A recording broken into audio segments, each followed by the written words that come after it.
Hello everyone. तो आज हम लोग देखेंगे हेरिडिटी, जो क्लास 10th का चैप्टर है।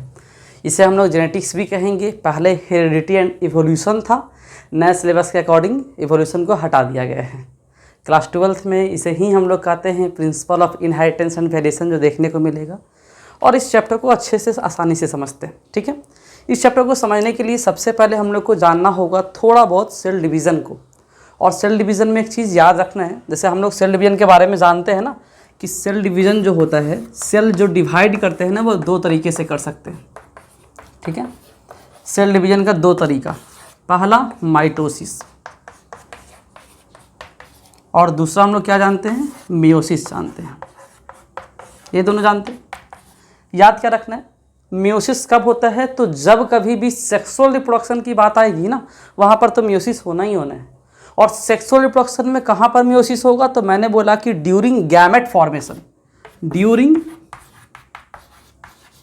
गैमेट्स, गैमेट्स मतलब स्पर्म या फिर ओवा, तो ड्यूरिंग गैमेट्स फॉर्मेशन ये मियोसिस होता है। मियोसिस के बारे में हम लोग को अच्छे से जानना होता है क्लास 11th में, जिसमें क्या जानना है ना, कि मियोसिस एक सिंगल स्टेप में नहीं होता है। मियोसिस के दो अलग अलग फेज देखने को मिलेंगे, पहली बात, ठीक है। एक तो इसमें मिलेगा आपको मियोसिस फर्स्ट और एक देखने को मिलेगा मियोसिस सेकंड,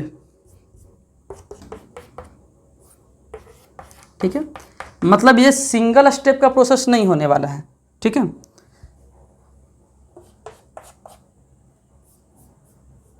इसमें और क्या ध्यान रखना है, मैंने बोला कि मियोसिस फर्स्ट और मियोसिस सेकंड ये सिंगल स्टेप के प्रोसेस तो नहीं होने वाले हैं।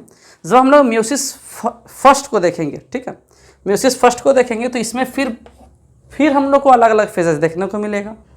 और मैंने बोला कि इसमें आपको प्रोफेज, मेटाफेज, एनाफेज, टेलोफेज, तो मैं इसका नाम लिखता हूँ। कुछ आपको प्रोफेज मिलने वाला है, मैं उसका फर्दर डिवीजन कर रहा हूँ। प्रोफेज फर्स्ट है तो मैं फर्स्ट लिख देता हूँ, उसी तरह से प्रोफेज के बाद मेटाफेज, उसके बाद क्या मिलने वाला है, एनाफेज, और अल्टीमेटली टेलोफेज। ये न्यूक्लियस के डिवाइड करने का तरीका होता है, ठीक है। सब में फर्स्ट लगा देते हैं, मियोसिस फर्स्ट का पार्ट है। तो अब मैं क्या कर रहा हूँ, मियोसिस गैमेट के फॉर्मेशन के समय होता है। मियोसिस सिंगल स्टेप का प्रोसेस नहीं है, इसमें दो स्टेप्स होते हैं, meiosis first and second.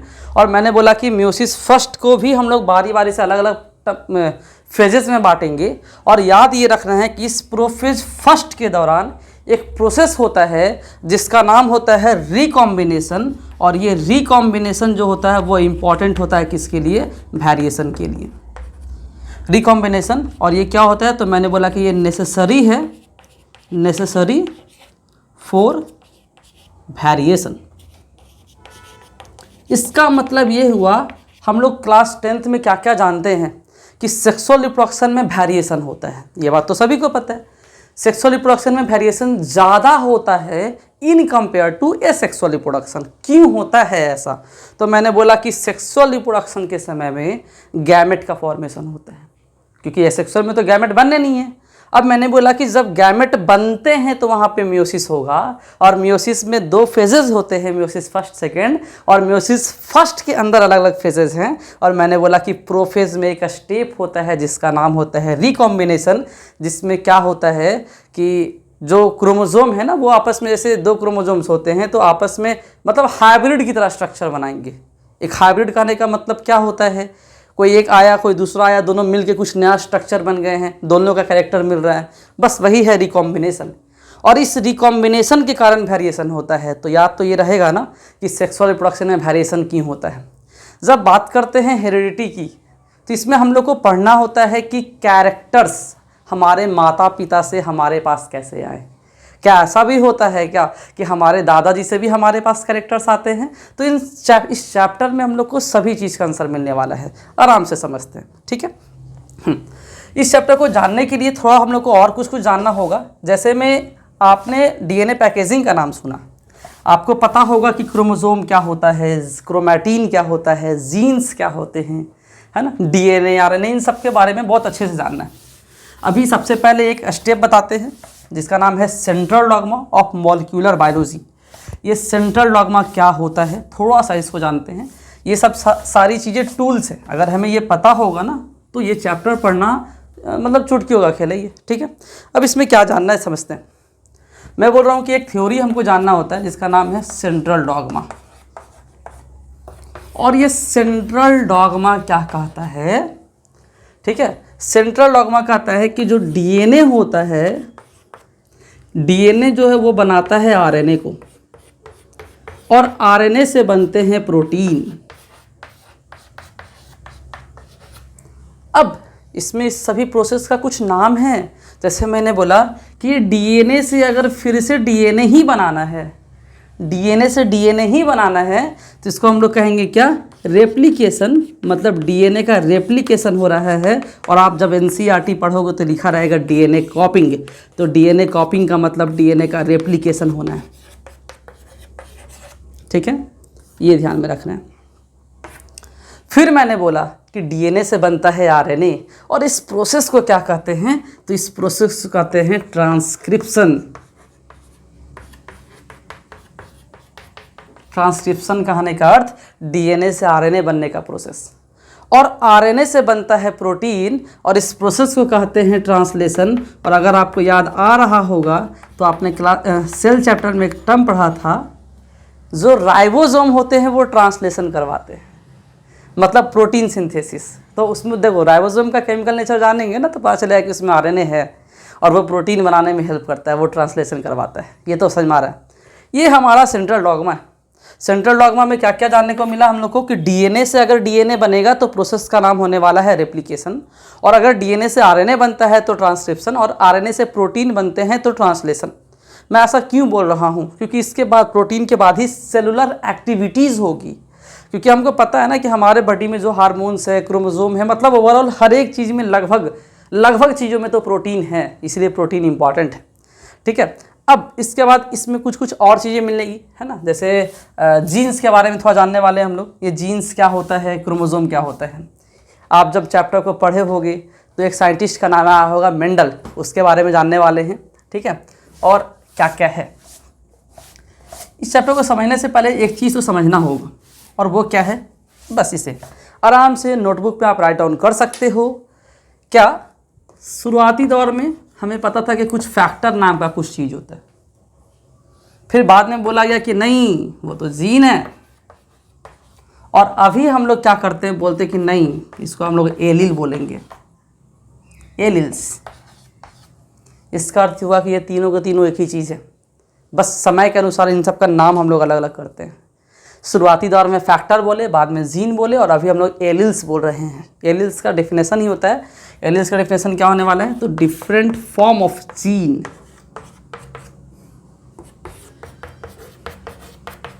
Alleles होते हैं डिफरेंट फॉर्म्स ऑफ जीन, ठीक है, ये बात समझ में आ रहा है। उसके बाद इस चैप्टर में हम लोग को और क्या मिलने वाला है, तो याद रखना है एक चीज़, जो जीन होता है ना, ये कैरेक्टर्स को कंट्रोल करते हैं।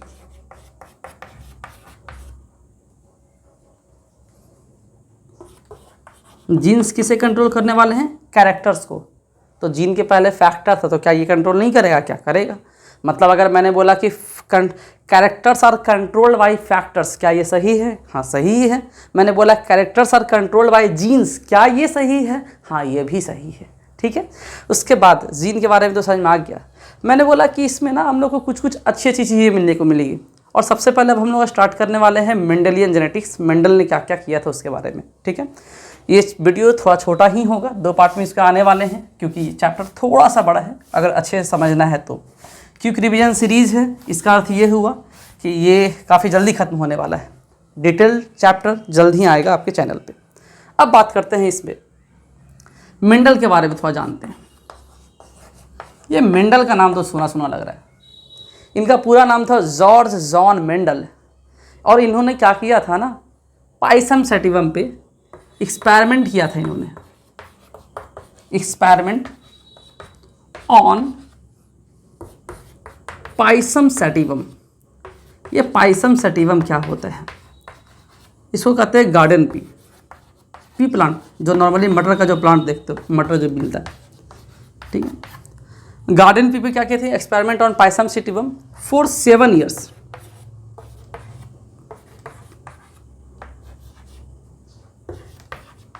फॉर 7 ईयर्स, कब से कब तक, 1856 टू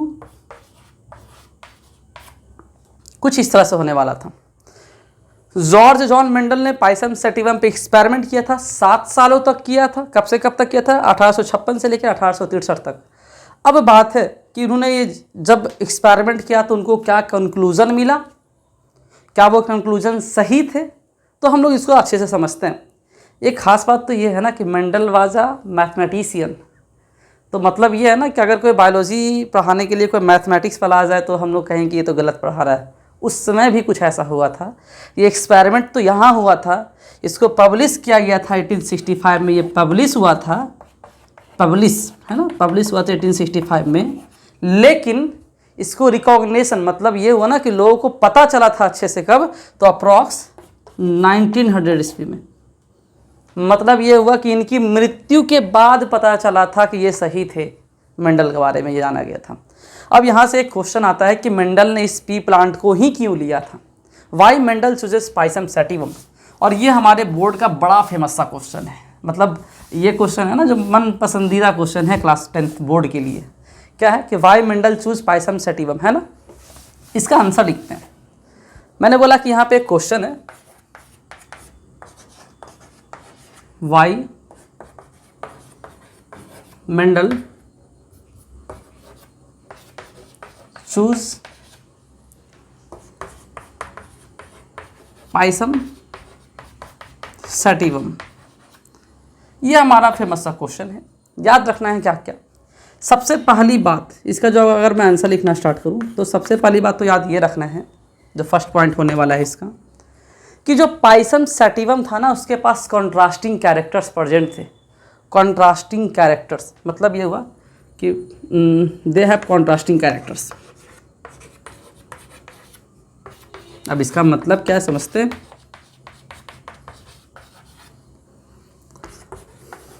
कॉन्ट्रास्टिंग कैरेक्टर्स थे उनके पास। कॉन्ट्रास्टिंग कैरेक्टर्स कहने का मतलब होता है बच्चा जी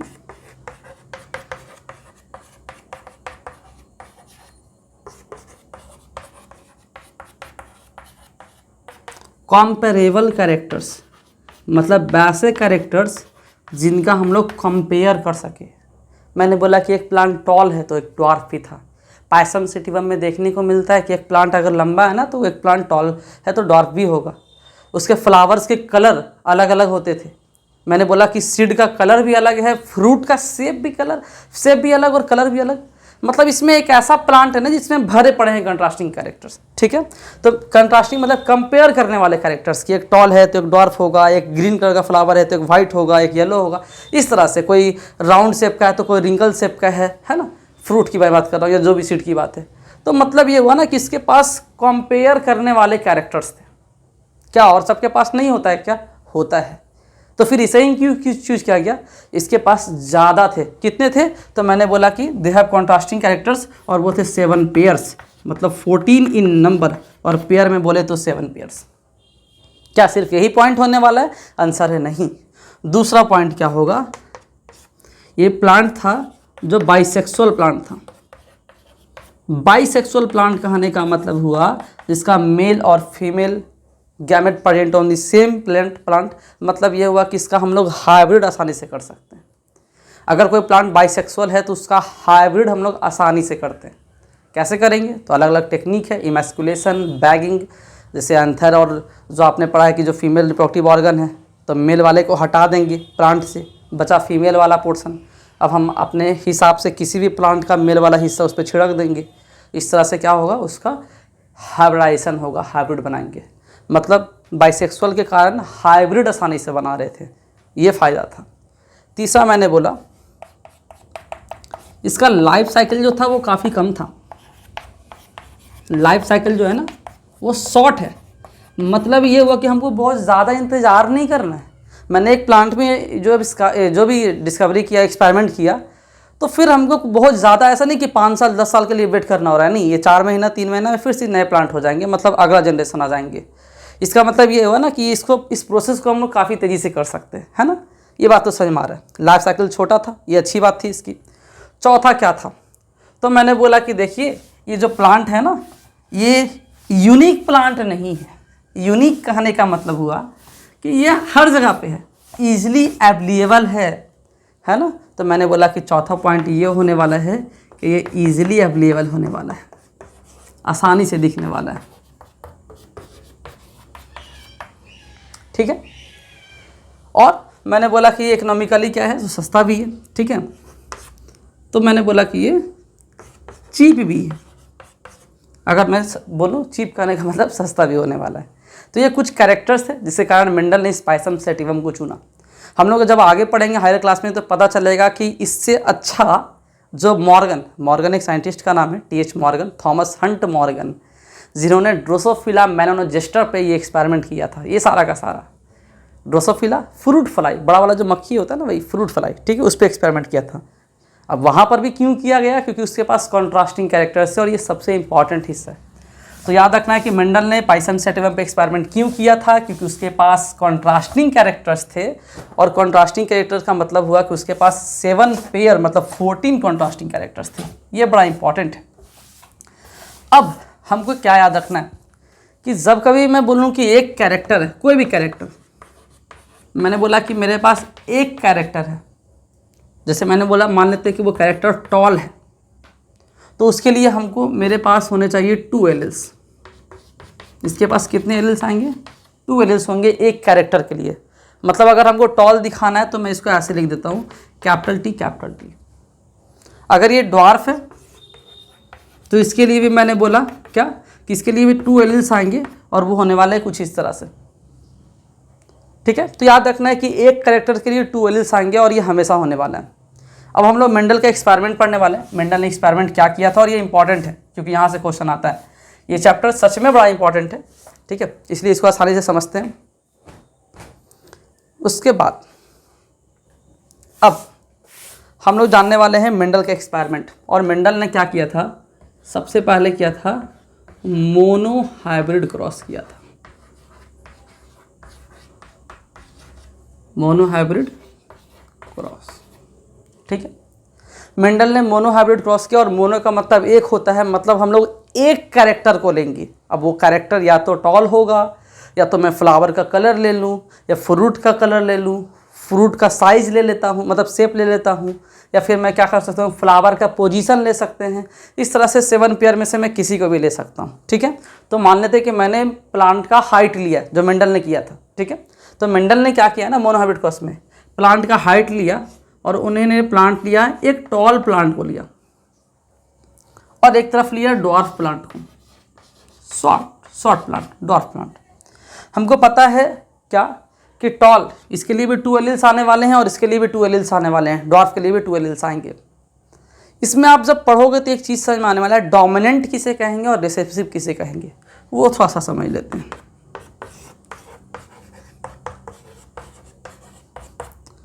डोमिनेंट कहने का मतलब जिसका कैरेक्टर दिखता हो, और रिसेसिव कहने का मतलब जिसका कैरेक्टर शो नहीं हो रहा है। ठीक है, अगर मैंने एक एग्जाम्पल से समझना है अगर हमें, तो मैंने बोला कि क्लास में 10 बच्चे 9 बच्चे पढ़ने वाले, तो उस क्लास का कैरेक्टर वो 9 बच्चे डिसाइड करेंगे, मतलब वो डोमिनेंट हो गए। एक बच्चा नहीं पढ़ने वाला है, वो रिसेसिव है, उसको क्लास से फेंके नहीं है, वो क्लास में ही है, लेकिन उसका कैरेक्टर दिख नहीं रहा है, हो सकता है बाद में कुछ दिखे। ठीक है, तो डोमिनेंट करने का मतलब जिसका कैरेक्टर सीन होने वाला है,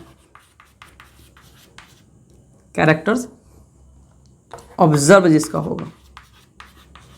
ठीक है, रिसेसिव जिसका कैरेक्टर से दिखने वाला नहीं है, उसको हम लोग रिसेसिव कहेंगे। उसके बाद इसमें एक और टर्म आने वाला है, ये होमोजाइगस और हेट्रोजाइगस किसे कहेंगे, तो ये इसको भी समझ ही लेते हैं। अगर मैंने बोला है कि ये कुछ ऐसा लिखा हुआ है, कुछ एलिल्स लिखे हुए ऐसे, क्या दोनों के दोनों एलिल्स सेम है ना, तो मैंने बोला कि ये होमोजाइगस है, होमोजाइगस। मैंने बोला कि कुछ ऐसा लिखा हुआ है स्मॉल टी, क्या ये दोनों भी सेम है क्या, तो हाँ, तो ये भी होमोजाइगस होने वाला है। अब मैंने बोला कि कुछ ऐसा लिखा हुआ कैपिटल T स्मॉल टी, तो क्या ये दोनों अलग अलग है ना, तो मैंने बोल दिया कि ये क्या होने वाले हैं, तो ये होने वाले हैं हेट्रोजाइगस। ठीक है, इस तरह से। तो होमोजाइगस हेटेरोजाइगस होप सो समझ में आया होगा आप लोग को। अब इसके बाद देखते हैं आगे की बात करते हैं। अच्छा, आप लोग थोड़ा कंफ्यूज हो रहे होंगे, ये बार बार जीन क्या बोला जा रहा है, मैं एलील्स बोल रहा हूँ, ये सारा कुछ, ठीक है।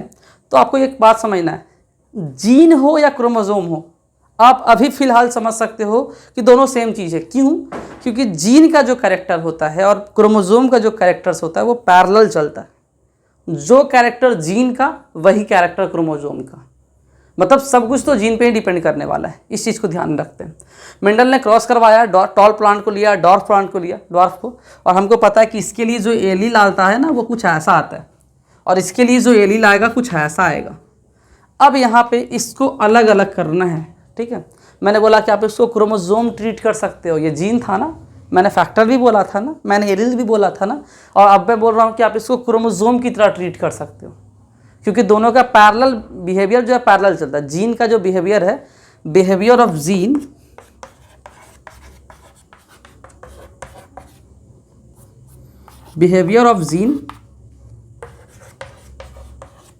Is parallel to chromosome.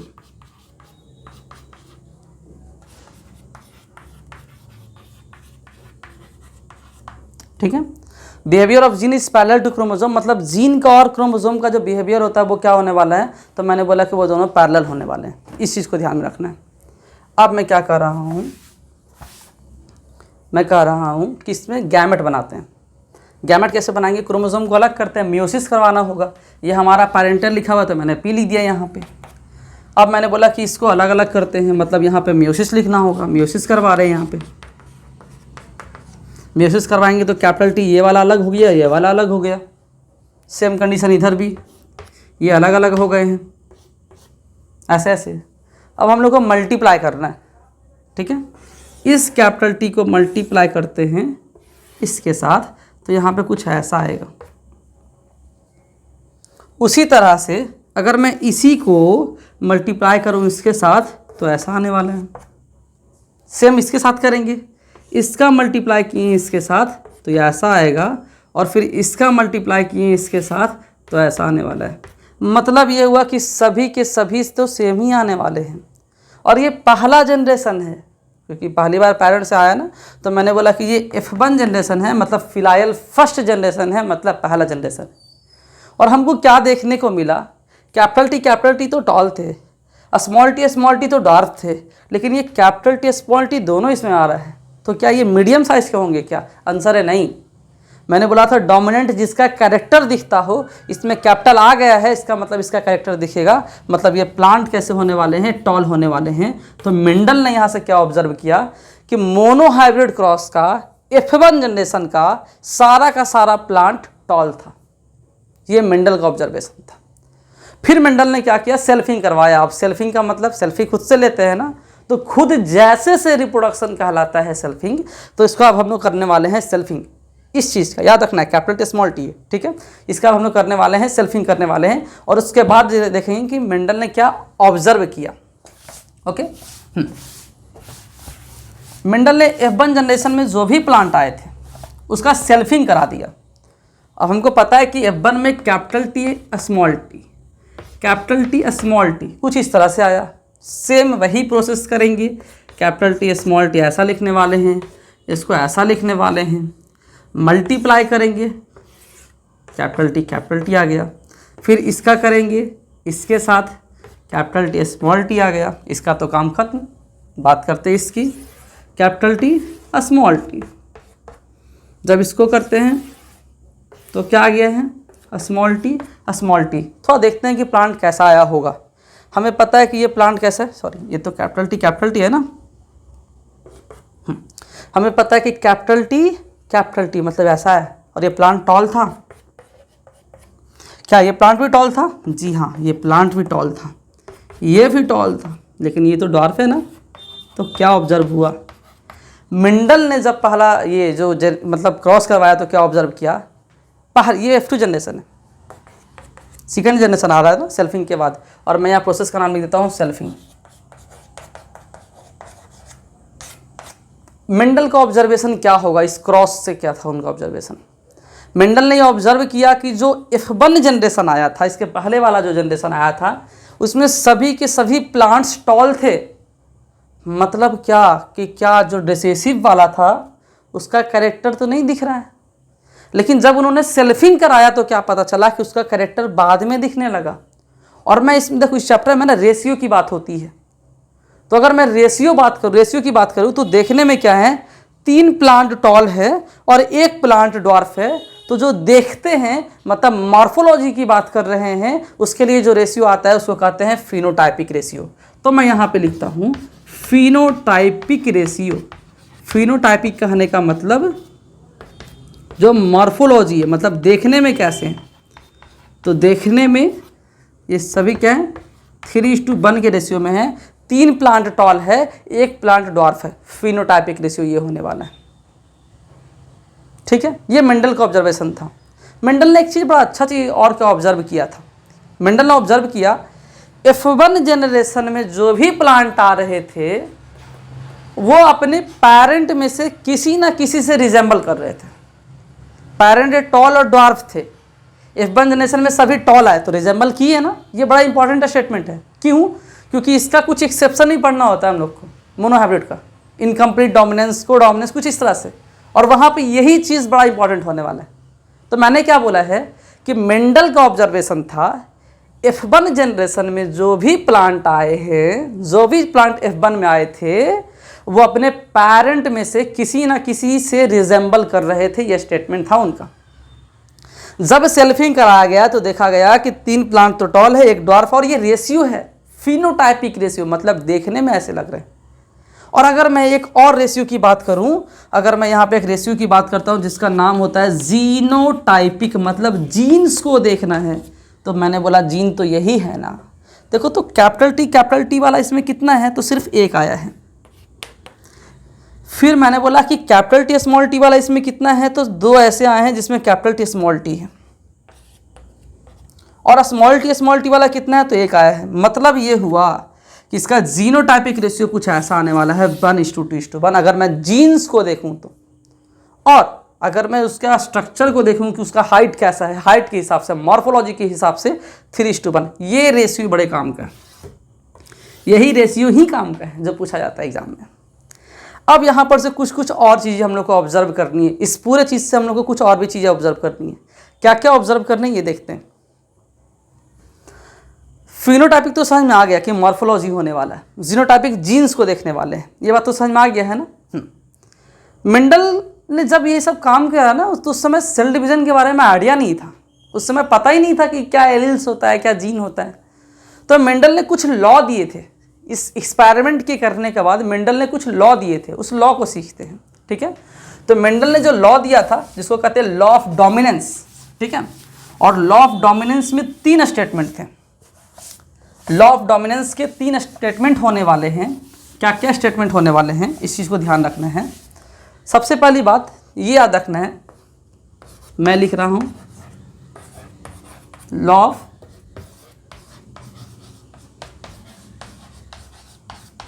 Dominance.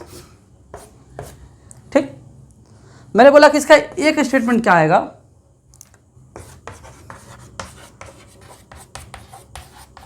Characters are controlled by factors. याद कीजिए, क्लास की शुरुआत में ही मैंने बोला था कि सबसे पहले उसको फैक्टर बोला गया था। मेंडल ने जिस समय सब कुछ जो किया था ना, उसको पता ही नहीं था कि कुछ क्या होता है एलील जीन, तो उसने बोला कि कुछ फैक्टर्स होते हैं जो कैरेक्टर्स को कंट्रोल करेंगे, पहली चीज। दूसरी चीज,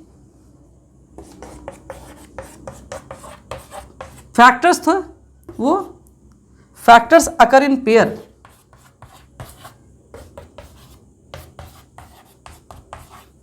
वही चीज़ तो पढ़े थे ना, याद करो मैंने लिखा था कि एक कैरेक्टर के लिए 2 एलील। मेंडल को ये बात समझ में आ रहा था क्या कि जो फैक्टर्स होते हैं वो पेयर में होते हैं, तभी इस तरह का रेशियो पॉसिबल था।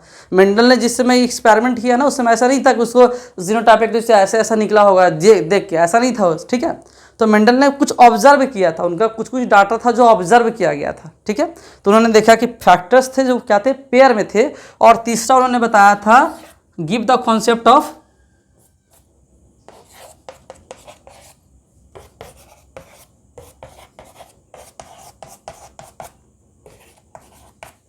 डोमिनेंट एंड रिसेसिव, मतलब उसमें कोई डोमिनेंट होने वाले हैं और कुछ क्या होने वाले हैं, रिसेसिव होने वाले हैं। ये था मेंडल का 3 स्टेटमेंट लॉ ऑफ डोमिनेंस का, ठीक है। फैक्टर्स जो कंट्रोल करते हैं कैरेक्टर्स को, उसके बाद फैक्टर्स पेयर में होंगे और उसमें कोई डोमिनेंट होने वाला है और कोई रिसेसिव होने वाला है। ये तो हमारा लॉ ऑफ डोमिनेंस था। उसके बाद मेंडल ने उसी समय में एक और लॉ दिया था और उस लॉ का नाम था लॉ ऑफ सेग्रीगेशन, ठीक है। अब इसमें देखो क्वेश्चन बड़ा अच्छा कैसा बनता है। अगर ये पूछ दिया जाए कि बताइए लॉ ऑफ सेग्रीगेशन कब दिया गया था, मोनो हाइब्रिड क्रॉस के बाद दिया गया था। हम लोग को डाई हाइब्रिड क्रॉस भी पढ़ना है, ठीक है, हम लोग को डाई हाइब्रिड क्रॉस भी पढ़ना है, वो पढ़ेंगे हम लोग। तो मैंने बोला जो सेकंड लॉ था, और सेकंड लॉ इज यूनिवर्सल, ये कभी गलत नहीं है, ठीक है, इसका कभी कुछ गलत नहीं होने वाला, मतलब कोई एक्सेप्शन नहीं है। Law of segregation,